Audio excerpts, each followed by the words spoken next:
SNESdrunk. Yup, that's right, I'm doubling down on the clickbait. A couple years ago I broke down and made a best SNES hidden gems video, despite the fact that everybody has completely different criteria of what's considered hidden and what's considered a gem, but this is still asked about constantly at places like the Super Nintendo subreddit, so fine. Twist my arm, I'll do another video, this one being a list to amp up the subjectivity even further. And yeah, of course this video is gonna have some games from the previous video I made, so I'm forcing myself to throw in at least 6 or 7 new games just for this video alone. Also, I think it's fair to say that stuff like Lufia 2, Space Megaforce, Skyblazer, Run Saber, and even Plock, that sort of stuff isn't all that obscure anymore. What I'd really like to do here is place an emphasis on the word hidden, as in you would have no idea these games would be any good based on their title or cover art. So let's get going. 13. Spanky's Quest. Now this is a good example of what I mean. Spanky's Quest is a terrible title, but it's a pretty good platformer that reminds me of stuff like Do-Re-Mi Fantasy. There's 5 distinct worlds here with 10 levels each, and each level is cleared when you find the appropriate number of keys for the exit. You attack by blowing a bubble and bouncing it on your head to increase its size, and you can pop it at will, which creates a shower of basketballs? One flaw here is that this game moves pretty slowly, but other than that, this is a good game with a great soundtrack, and the cartridge is only about $15. 12. Shoplifter 3. The first Shoplifter goes all the way back to the Apple II days of 1982. Shoplifter 2 only came out for Game Boy, but Shoplifter 3 originated on the SNES. You play as a rescue helicopter pilot flying into combat zones and rescuing hostages, the catch being that there's a limit on how many you can carry at once, so you have to manage your time and resources appropriately to get as many people out of there as possible. The controls are intuitive and easy to get used to, and there's not quite another game like this on the Super Nintendo. 11.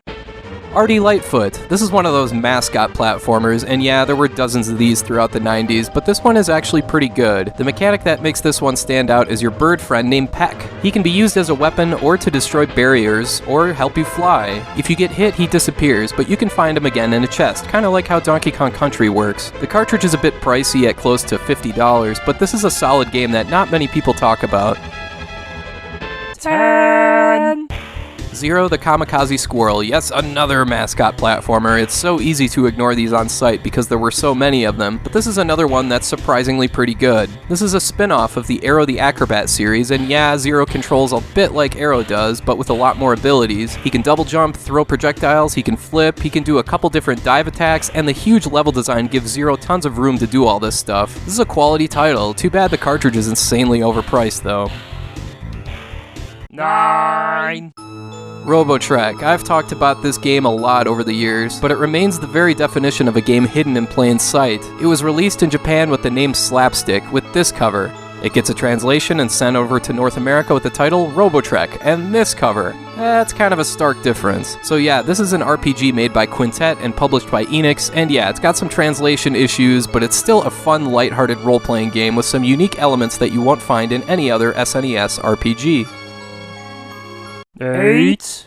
The Twisted Tales of Spike McFang. Here's one that sounds like a mascot platformer, but it's actually a top-down adventure game where you play as a vampire with a magic hat who needs tomato juice rather than blood. Okay, that sounds ridiculous, but this is a fun one featuring tons of gameplay variety and a fantastic art style. It gets pretty difficult and grind-heavy toward the end, but this is a quality game. 7. Brainlord is another top-down adventure-style game, tons of weapons and upgradable armor and all that good stuff, but a big part of this game is puzzle solving. Some puzzles are comically easy, some are pretty fun, and some are laughably impossible. And like Robotrek, this is another Enix-published game where the translation leaves you scratching your head at times, but still, Brainlord is a pretty good game that gets ignored for stuff like Zelda and Secret of Mana too often. It's worth checking out. 6. Phantom 2040 is another good example of a game that seems simple at first glance, but once you get into it, you'll see it's not just a run to the right and shoot stuff type of game. It's heavy on exploration and story. There's lots of split paths, and you can earn up to 20 different endings. It's not always intuitive and straightforward to know where to go, and the enemy respawning can get kinda tiresome, but Phantom 2040 still features a lot of depth and a ton of replay value, which is surprising for such a cheap cartridge. 5.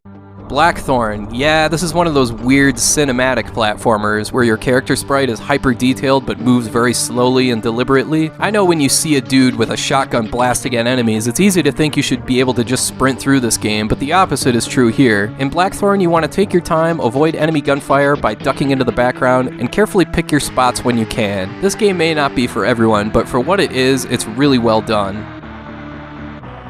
4.